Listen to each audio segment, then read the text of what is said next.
Good morning, everyone. This is Jeanette.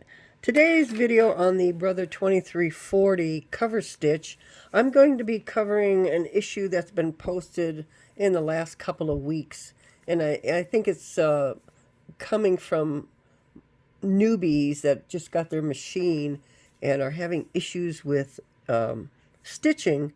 And I want to cover some of the posts that have been put out there regarding that you have to thread this machine in a certain order, and I want to show you that no, you don't. It has no effect on the stitching whatsoever. And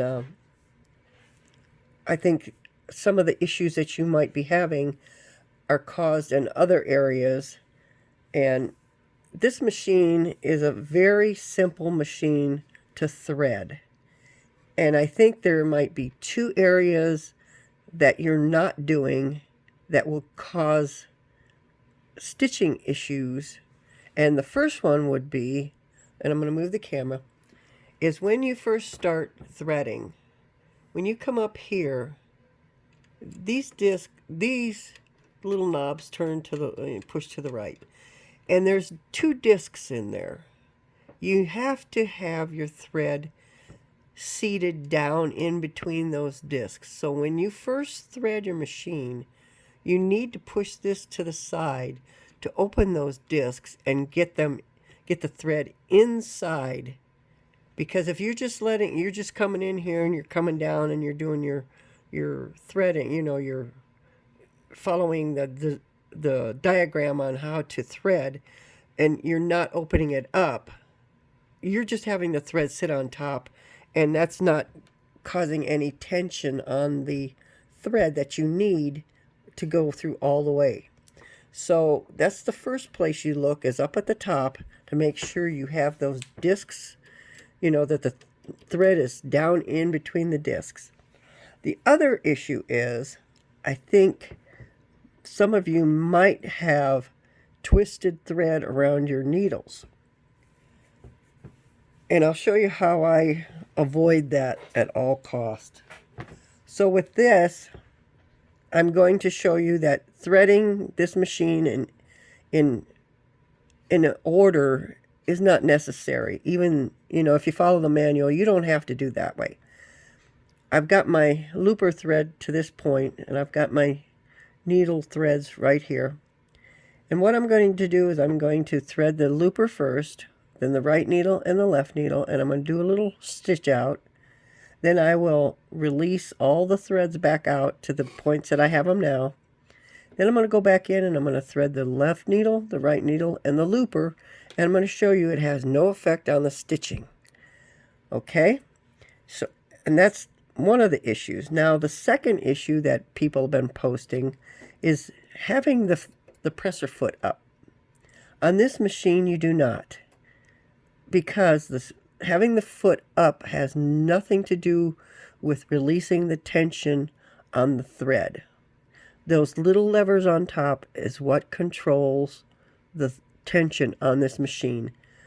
The only thing having your foot up on this machine, on the Brother 2340, is that it gets in the way of threading the needle. There's not that much. My needles are all the way up. Here's the eye of the needle. Here's the foot. I mean, it's hard to get in there. So with that, that's the first thing you're going to do, is you're going to put it down, have your needles all the way up in their position that they need to be in. And then we're going to go ahead and thread it the way the the manual says. So I got it to this point, and excuse my hands because they will have to get in the way. But I'm going to go ahead and do the looper first. All right. Okay. So there's the looper. It's threaded, so push it in place, close the door. You're done with that one. So now we're going to do the right needle first. And if you notice, to avoid any looping, every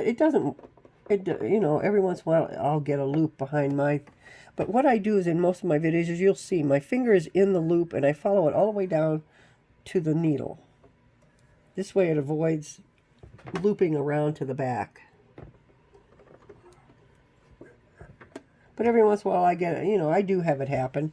So there I have no loops in my threads there. So what I'm going to do is I'm going to put my needles down, just barely down, enough to where it makes a loop in the back, and then bring them underneath the foot, just like that. Okay? Then you pull your needles up, and then I'm going to do my little stitch out.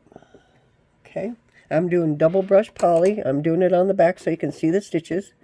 I'm going to do my turn downs, and you don't need to do more than 3. If you're doing 10 turn down, that's kind of like overkill. Okay, so there I did a little stitch out there, and I'll release like I normally do. And again, excuse the hands, but they do have to get in the way. All right. So here's my first little stitch out, front and back. Everything's fine. Okay, now what I'm going to do is I'm going to take my needle threads out again. I'm going to open up my door. I'll release my looper. I'm going to release the thread to that point, okay? So now I'm going to thread the left needle first.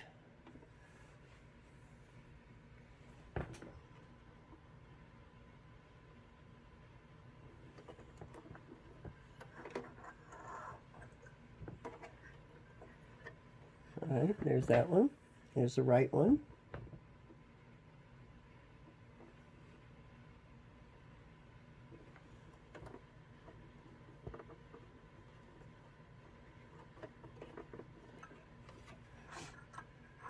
Okay, got those.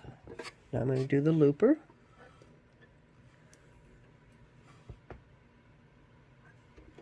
All right, looper's threaded, push back in place, close my door, lower my needle so I can get my threads underneath the foot.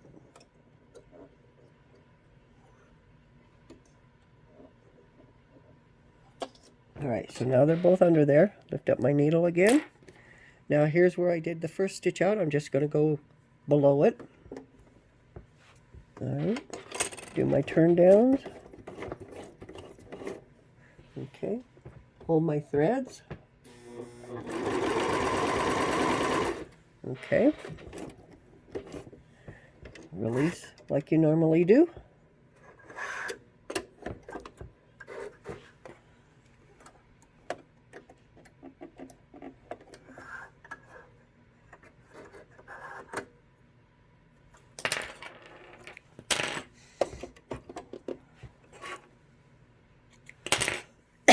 Excuse me, there you go, your second stitch out. Here's the first one, second one, front and back.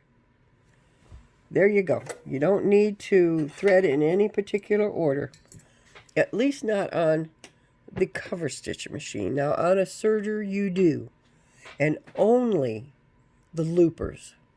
Threading the needles in any particular order doesn't matter, because if you're sewing along and you don't look at your thread and one breaks or one, the spool runs out, you're not going to take the other one out to thread them in order.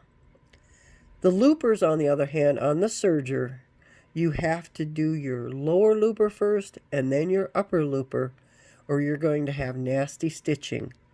And I'll do a video on that one too, to show you that yes, you do, on a serger you do have to do the loopers in a certain order. But when it comes to needles on either one of these machines, it doesn't matter which one you thread first. It has no effect on the stitching at all. So I hope this clears up everything. And you newbies, first thing I suggest you do is look at the top to make sure you opened those discs to get the thread in between those discs. Follow the diagram because it's very simple, and that's with all your needles and your looper threads. Make sure everything is down in between those discs. When it comes to your needles, make sure your thread is not looped to the back, that you don't have a loop around the eye. And I think that should clear up most of your stitching issues. So with that, I hope it helps. And with that, happy sewing.